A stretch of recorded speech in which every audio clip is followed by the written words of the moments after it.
So to start, I'm using some veg tanned pork belly that I got at Tandy Leather.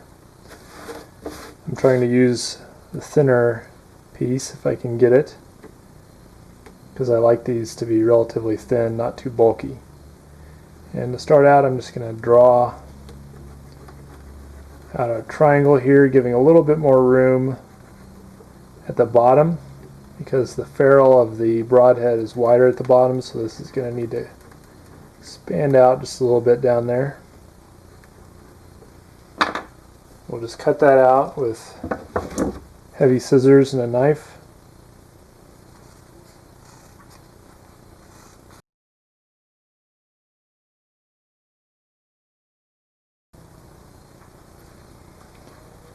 And then the same thing on the other side, but here I want to leave a little tab at the bottom.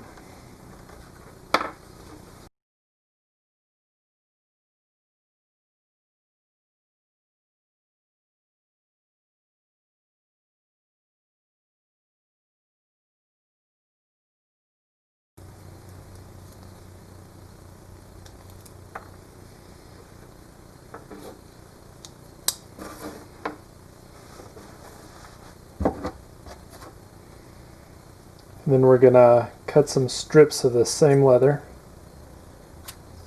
If you don't have this stuff, or if you have an old belt or something, you can use that, just so it's tough, fairly stiff leather. It's not too thick.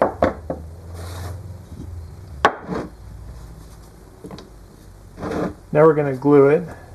And since this stuff has the grain left on it on one side, I'm just going to scrape it a little bit to rough it up so the glue adheres better.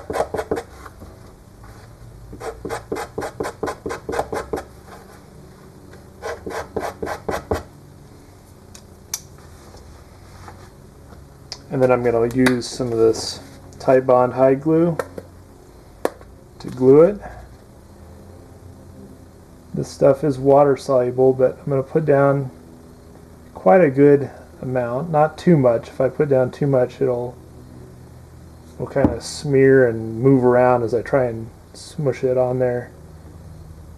But enough that the glue actually soaks into the leather and helps stiffen the edge of this a little bit. And also to ensure that if it does get wet, it's going to have to get pretty wet for this glue bond to release. I like to do it this way because this stuff is all natural, and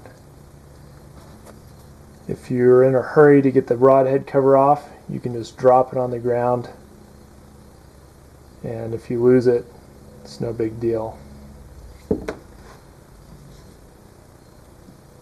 So get it about like you want it, about the right size.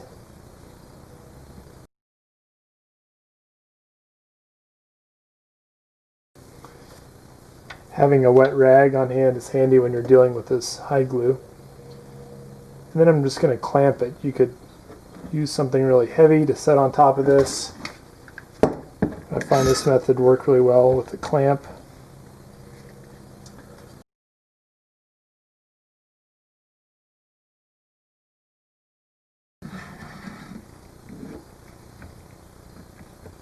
And as you compress it, make sure that it stays lined up like you want it. It looks okay. And I'll let it dry. I've got one here that I already dried, so we can continue the process. At this point, you can trim up the edge with a knife, so it didn't have to be perfect.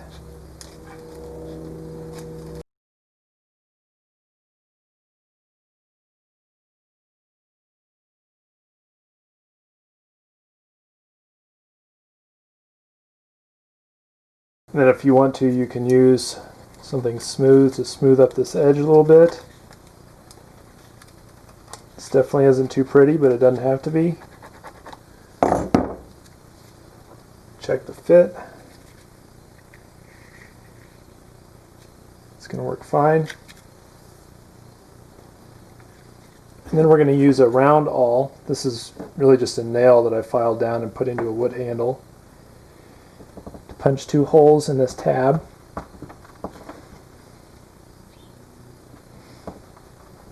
And to fit through a soft, supple piece of leather,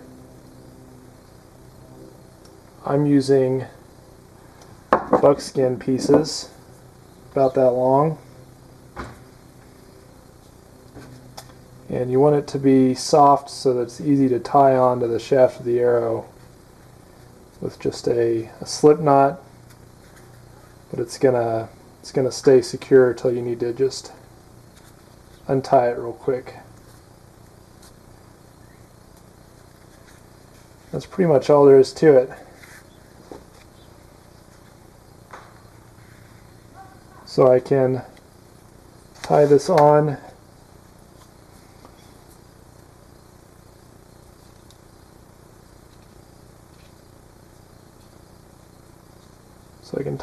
with a slip knot like that. Stays on there until I need to just pull that and pull it off. The last thing you might do is give it some kind of waterproofing. I'll just use this beeswax waterproofing for boots. You can use mink oil, anything like that, but give it a pretty good coat, especially on the edges here.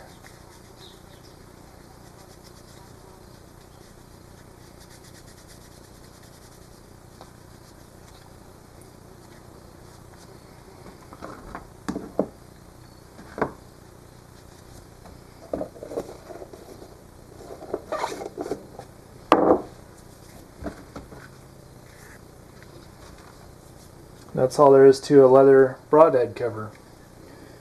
Now I'm sure if you really slam down on this thing, if you put a lot of pressure on it, it would probably still punch through there. So you still have to be careful with these, but I've had good luck with this design. I'm hunting primarily out here in Colorado where it's drier.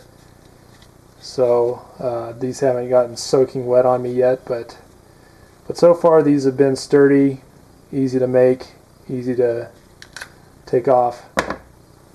So that's all there is to a leather broadhead cover.